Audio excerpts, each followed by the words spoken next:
Sabi nila, maghintay ka lang, darating din yung tao magmamahal sa'yo ng totoo.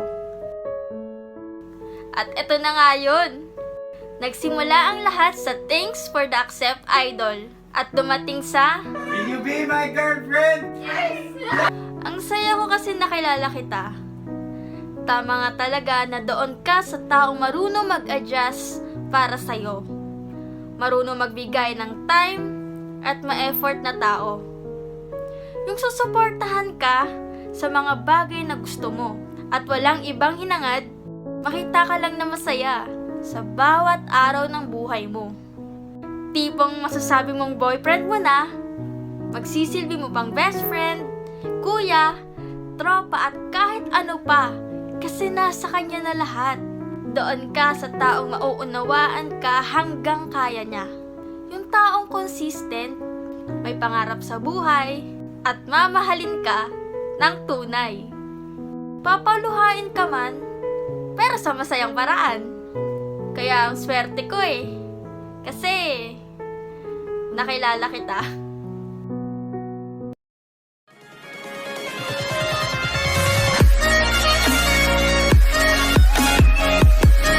Hi guys! Welcome back to my YouTube channel. Lenny nga po pala. Tiyak mapapangiti kita basta manood ka.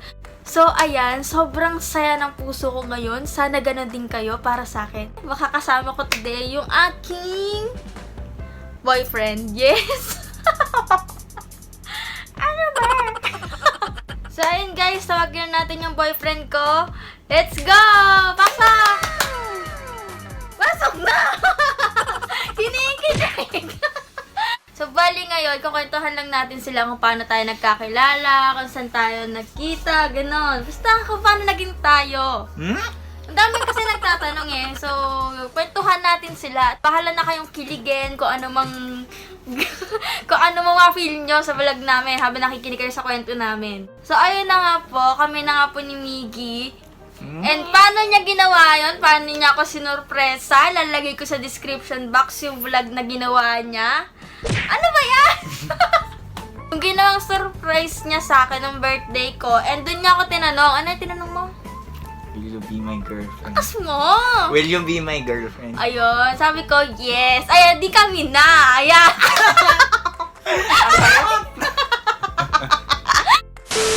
So, ayan. Umpisa natin mahal sa ano. So, ang una niyan guys, paano kami nagka-chat? Pa-accept ako sa kanya. Nagpa-accept siya. Chinat ko yung mga tropa niya, ganun. Accept. I have my legitimate sources. Sabi niya, accept, ano ba to? Paano ba? Sabi ko, pa-accept mo naman ako kay Lenny, crush ko yun Ang una niyang chat, ito, may ano pa ako may screenshot pa ako nun Ang sabi niya, ito, thanks for the accept. Ayan, nalabas namin yung isod ka dito. Yan, lalabas namin dyan. And sinearch niya pa sa conversation niya. Unang-una, January 17, 2020, 1:30 a.m. Pumunta ako nun sa Jollibee, tas kachat ko yung friend namin, which is si Prince. Oo. Tapos nalaman ko, tropa pala niya si Lenny. Sabi ko, crush ko yan pa-accept mo ako. Si Prince lang ulit. Sabi niya, Lenny, accept mo daw to. Ganto ganyan. So, in-accept ko naman. Pagka-accept ay nag-chat agad. Ito sabi, thanks for the accept, idol. Sabi niya, welcome po. Basta nanonood daw siya ng vlogs. Keme. Sasabihin ko lang sa inyo, first chat namin, tinawag ko siyang mahal. Ganun siya kalandi. Pero nag-work naman yung pagiging malandi niya sa akin. So kami na nga ngayon, di ba? Kasi kung di niya chinat yun, wala ding mangyayari. Kung di ako naging malandi, walang milen! So ayun na nga po, after nagka-chat lang kami, tapos gusto niya na ako makita. Sabi ko, may get together kami ng January 25. So, umatindo man siya. Ang nangyari nun? Ito, ako magkukwento. Tayo! Sige, First ikaw meet namin, which is January 25.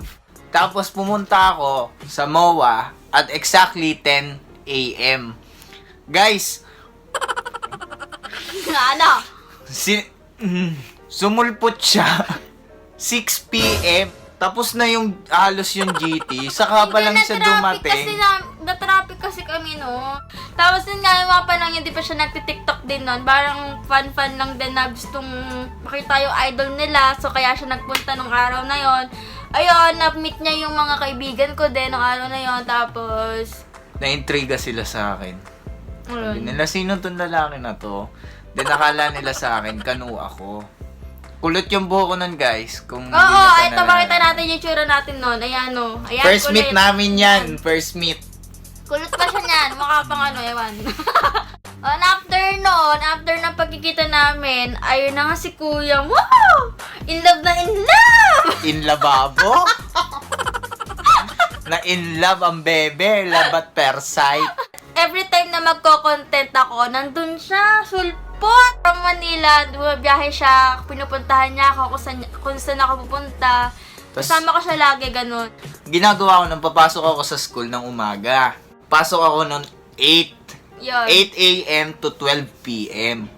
So, kakain lang ako. May dala na akong civilian. Pupuntahan ko na siya. Which is, guys, nakakauwi ako ng bahay. Inahatid ko pa siya eh. Makakauwi ako ng bahay. 4 a.m. na. Tapos matutulog lang ako ng 3 oras or 2 hours. Ganun. Minsan 5 pa ako nakakauwi. Matutulog lang ako ng 2 oras, 3 oras, 4. Masaya na ako sa 5 oras na tulog. Then pagising ko nun, papasok ulit ako ng 8 a.m. Aalis na naman kami. Kasi nga, lagi ako naalis sa mga panahong yon kasi nagko-content niya kami. Tapos ang layo pang pinupuntahan namin. Sa Batangas pa. Susunduin ko muna siya sa Alabang. Then sabay na kami pupunta ng Batangas. Tutungangaan ko lang siya kasi hindi pa ako nagtitiktok Oo, kasi nun. nga hindi pa siya nagtitiktok, so nasa gilid lang siya. Ayan, mapakita ko sa inyo. May video pa tayo. Oo, may video ko na eh. Binibidyohan kita. Binibidyohan ko siya habang nasa gilid siya. Tapos, every time na nasa gilid lang siya, nagsiselfone lang siya, kitingin lang siya ng mga TikTok. O kaya tinitignan niya yung mga chat namin. So, ganun lang siya. Puro ganun lang. Ayan o, papakita ko sa inyo. Oy, ba't ka nangiti dyan mag-isa ha? Kami nagko-content doon, siya nandun lang, bantay namin, taga-tanaw, gano'n, taga-bantay ng mga bags. Na magbabiyahe ka from Manila to Batangas, tapos uupo ka lang doon, tatambay ka lang doon, wala kang ginagawa. So, ang nangyari niyan, pinag-tiktok ko na siya. Sabi ko, bakit di ka kaya mag-tiktok? February 10 naman, yung first post mo, diba? First post ko sa TikTok. Ayan, slide natin yan dito. Set ka nga. Ayan. Nahihiya Ayan, ako. dito wag! Sobrang ilang ako dun sa video na yun. Dito ka na, lalagay ko yan dito. Ayan, o. Nahihiya siya kasi hindi pa nga talaga siya marunong mag-TikTok noon. Ako lang talaga nag-push. Mag-TikTok ka na kaysa tumunga Ayun o, ka part. dyan. Basta yun na. Ikaw niya yung itsura niya dati. Kulot pa siya, tapos ang payat-payat Nakaganon niya. pa yung Ang buhok itim-itim pa, diba? Tapos ako noon, ang payat pa. Ngayon, paras na kaming mataba. Ayan. Ang payat, ang taba. Simula noon, nakakasama ko na siya sa mga TikTok contents ko. Tapos, una naming, drama para pa siyang ewan. So, dumating na nga po yung February 14. Ano ba araw noon? Valentine's Day. So, makikita kami noon. Saan ba tayo makikita noon? Sa SM MOA. Sa MOA. And then, naisipan ko na bumili ng cake. Kasi nga, wala lang. Tignan natin kung ano magiging reaction na itong lalaking to. Nag-rush na naman ako. Galing ako sa bike shop. Kakatapos ko lang nun magtrabaho. Kasi nag-sideline ako. Trip-trip lang, ganun. Parang tumutulong lang ako. Tapos, nagsimba pa ako nun. Nagsimba ako. So, pagkatas ko magsimba, nag-rush na ako pupuntang MOA. Pagudan. Ano nangyari nun, ma? Sabi mo sa kanila. Hindi kasi binatrip niya ako nun. Talagang iniinis niya ako, di niya ako pinapansin. Mapapansin ako, tapos binilang ko siya ng jacket. Yun yung lagi niyang suot na puti. Yung totoo kasi nun, ninis ko lang siya. Kasi nga, may surprise nga ako sa kanya. I-vlog ko sana yun kaso wag na lang. Pero may video ako. Ang nangyari pagkabigay ko ng ng cake, abay, umiyak. Umiyak! Bakit ka umiyak Nabigla din ako, hindi ko alam na may iyak. Akala ko lang matutuwa lang siya, ganyan. Abay, unexpected ay umiyak. Mababa talaga luha ko.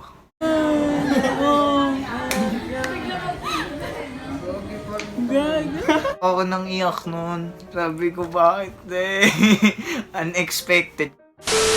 first vlog namin yan sa Camp Benjamin. Nangyari naman nun ay binline date kami ng aking best friend. So, ayun guys.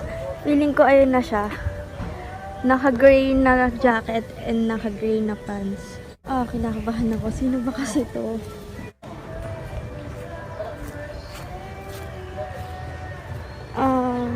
Hi! Ay, gagi! Dahil daw mas nagkaroon kami ng banding, mag-TikTok, mag-YouTube, sinusuportahan niya ako palagi. Supportive sa akin sa lahat ng bagay. Di niya alam nun, pasimple na ako nanliligaw. Alam mo yun. Kasi nung una pa lang sabi ko, ay gusto ko itong babaeng. Gusto ko pa siya makilala. Ganon. Tapos pasimple ako nanliligaw, di niya pala alam. Kasi para sa akin nung una, Parang kumaga friend lang, Oo. pakilig lang. habang tumatagal, syempre, doon mo nakikilala yung tao eh. Maging maalaga kayo. Ultimo isang pawis, punasan nyo. Kahit wala kang damit, ganyan. Ganon, no? Taga-ano ko to, taga-payong, ayaw niya na mahinitan ako. Taga-paypay, taga-pudas ng pawis. Gabit-bit ng gamit. Maging malambing lang kayo. Yan. Ang lambing nete, ang sit-sit nete. Yee! Ito ata yung malungkot na pangyayari. Kasi maghihiwalay na kami ni Miggy. Quarantine na po yung Metro Manila. Diba? Alam nyo guys, umiyak talaga siya noon. Umiyak na naman siya! Pag yan Kasi- pinakita mo yung video. Ay, papakita ko yung video! Ito yun guys, oh! Huwag kang umiyak. Ano? Bakit ka naiyak? Ay, miss mo ako? Siyempre, mag-iingat ka doon. Ha, ha, ha, ha. Tangitan nyo naman yung itsura ng mata niya, di ba? Talagang umiiyak to at hindi nga na ako makakasama. Pero ayun, nag-extend. Oo, hindi namin inaasahan na mag-extend siya. Naging 3 buwan ata. Magtatatlong buwan. Ganun. Pero ang nun, kahit quarantine guys, consistent. Consistent siya sa akin. Lagi siya nag-update. Di ko din inaasahan na magi-stay siya sa akin. Kasi sobrang busy ko, di ba? Kasi noon, nung magkakasama kami, kahit sobrang busy ko, nandyan lang siya. Ngayon, nung busy quarantine, ka na, di busy mo pa ako. nakikita. Oo, tapos hindi ko pa siya nakakausap. So ako, naghahanap lang ng time. Makikisingit lang, ganun. Singit tayo Kasi dito. sobrang busy ko ng mga time na yun eh. Nakakausap ko lang siya kapag matutulog na siya. As in, tatawag ako mga 1 oras, Oo, 2 yun. oras. Ayun yung ginagawa namin. Chichikahan Tawag. kami. So, ayun. Bigla sa amin, GCQ. So, ako naman, syempre, todo effort. Gusto ko na makita yung bebe ko. Inalam ko yung address nila. Panis. Inalam ko yung address nila. Chinat ko yung mga kapatid niya. Kasi, gusto ko lang siya makita, gano'n. Umili ko ng bouquet nun. May isang sunflower. Taka nga siya eh. Sabi niya, bakit isa lang? Sabi ko nun, you're my one and only sunshine. So yun guys, papunta na po tayo sa bahay ni Lenny. Titignan natin yung magiging reaction niya.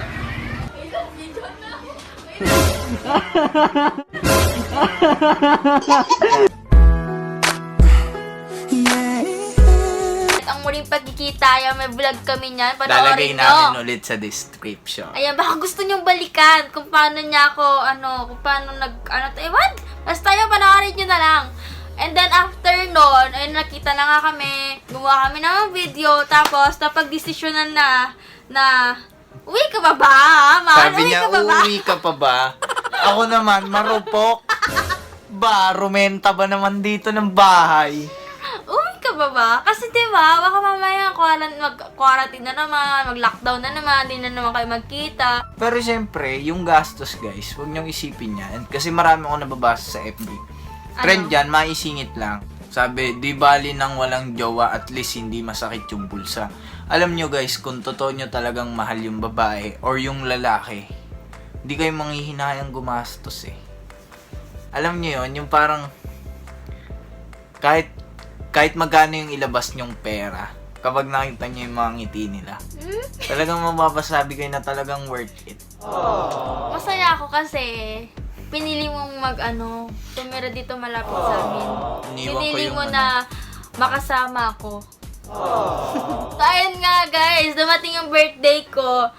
Aba, may plano pala to. May pa-surprise. Surprise ako ng malala. Ganon.